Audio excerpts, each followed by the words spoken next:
Good morning, everyone. Welcome, and thanks to all of you for joining us at R Street's second Real Solutions Summit. Friends, members, supporters, colleagues, I'd like to welcome you to what I think will be a most interesting and perhaps intriguing day of conversation and connection. To our generous sponsors, the Flex Association, Inclusive Abundance, Twin Logic, Deploy US, thank you. Thank you very much for your support and help. I'd also like to thank those on the team who made the event possible. Sabrina Schaefer, our Vice President for Public Affairs, has been the main driving force behind this event. Bill Gray, Addison Garner, Luke Cromwell, Jeff Vanderslice, Ginny Mansour, thank you so much for your help. Thank you. I'd also like to express thanks to our board members, past, present, and future, who are in attendance today. Your engagement, advice, and counsel has been vital to R Street's success. We're especially excited to hear from one of you, Katie Harbath, who will be leading a conversation on AI governance later this morning. She's one of the leading experts anywhere on AI governance and internet governance, and I couldn't think anybody who I'd rather have lead a conversation about that topic.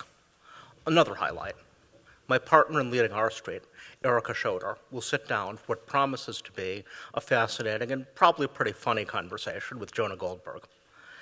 That's part of a new product we're just putting on our website called Real Insights. You won't want to miss this interview, and please do keep an eye out for more. And beyond that, we'll have reflections of the 250th anniversary, political contestation, climate change, and more. To all of our fantastic speakers, from me and the entire team, thank you. Thank you for being here.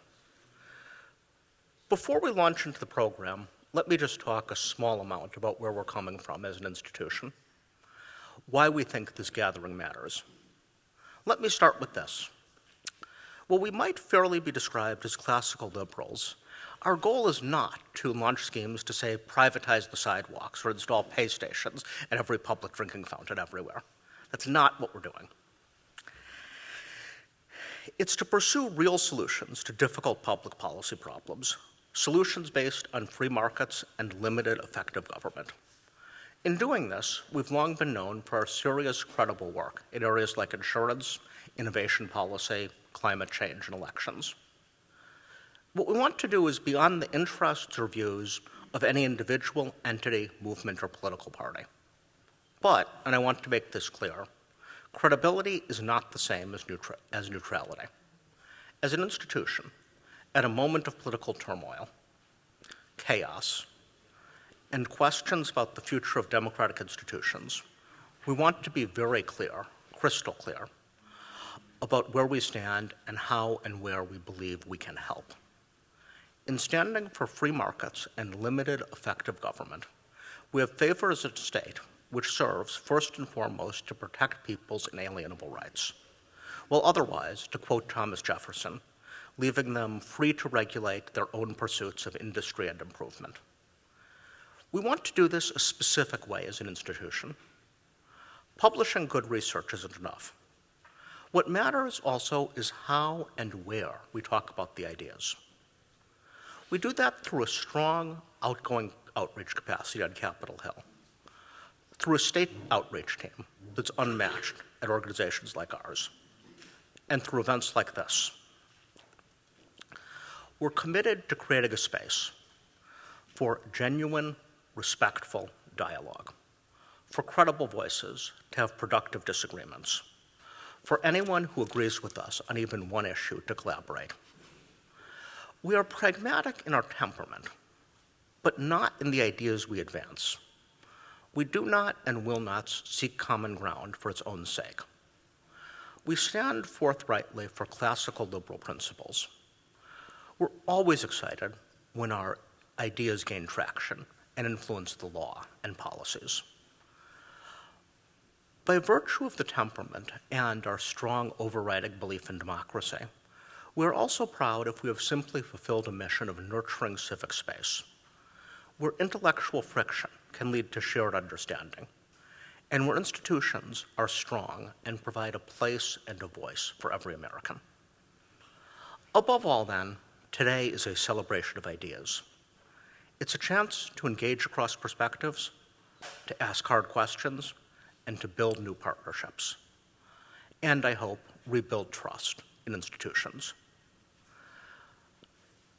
Rebuilding trust does not necessarily mean new programs, policies, experts, new ways for government to deliver. I believe it may sometimes mean fewer and greater respect for the knowledge that comes from experience rather than books. But it does mean careful thought about governing itself. Whether we identify as Republican, Democrat, Libertarian, Communist, Socialist, Independent, whatever, we all share a responsibility to uphold the basic institutions that make free society possible. The fault lines run deep, and they have as much to do with culture as policy. It's a major problem that poll after poll shows that people's perception, not just of the present, but of the full sweep of American history, depends largely on whether or not their side is in power or not. American support for policies depends far more on who is offering them than what the policies actually are. Elections, voting rights, free speech, which many in politics have tried to manipulate or restrict, are absolutely crucial. But they're just as important to maintain the norms of democracy. Most of all, not only does the other side have the right to contest elections, but their views are not illegitimate simply because you disagree. It's this norm that I think is most under fire, and that I hope we can do the most to help restore. So today, let's model something different. Let's disagree honestly, listen generously, and explore real solutions with humility and with purpose. Thank you again for being here. Let's get started with energy, with credible optimism, and with a genuine sense of common purpose. Thank you so much. Welcome.